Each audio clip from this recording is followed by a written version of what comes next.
വായിൽ വരുന്നത് എന്തെങ്കിലുമൊക്കെ വിളിച്ചു പറഞ്ഞ ആളാകാനും മാധ്യമ ശ്രദ്ധ നേടാനും ശ്രമിക്കുന്ന ഒരു BJP നേതാവാണ് B. ഗോപാലകൃഷ്ണൻ.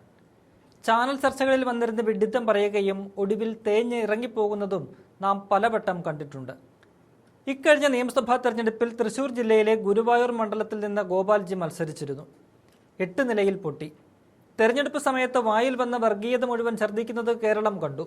എന്നാൽ ഗുരുവായൂരിലെ ജനത നാണം കെടുത്തിയാണ് പറഞ്ഞുവിട്ടത്. ദയനീയമായി 3ാം സ്ഥാനത്തെത്താനേ ഗോപാലകൃഷ്ണന് കഴിഞ്ഞുള്ളൂ. തെരഞ്ഞെടുപ്പ് കഴിഞ്ഞെങ്കിലും കിട്ടുന്ന അവസരത്തിലൊക്കെ ഷോ കാണിച്ച് ആളാകാനുള്ള നീക്കം തുടരുകയാണ്. ഇന്ന് തൃശൂർ നഗരത്തിൽ ആനയിടഞ്ഞ സംഭവമാണ് ഗോപാൽജി ഷോ ഓഫിനായി വിനിയോഗിച്ചത്. കൊല്ലത്ത് നിന്ന് കൊണ്ടുവന്ന ശിവം ലക്ഷ്മി അയ്യപ്പൻ എന്ന ആനയാണ് വിരണ്ടോടി തൃശൂർ നഗരത്തെ ഒന്നാകെ പരിഭ്രാന്തിയിലാക്കി ജനവാസ മേഖലയിൽ നാശം വിതച്ചത്.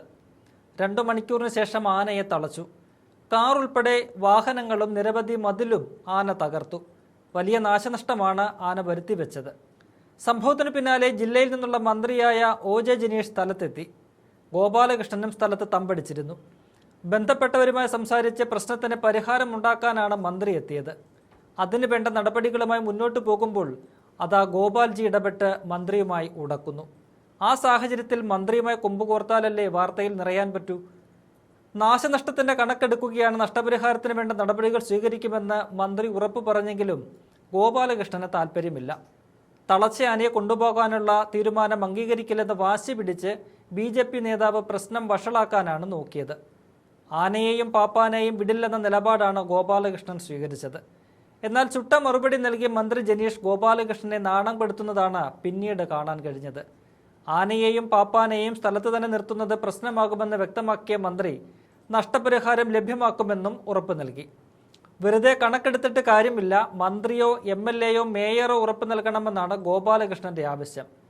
ഞാൻ മന്ത്രിയാണല്ലോ, അതുപോരെ എന്ന് പറഞ്ഞ് മന്ത്രി ജനീഷ് പ്രശ്നം അവസാനിപ്പിച്ച് മടങ്ങി.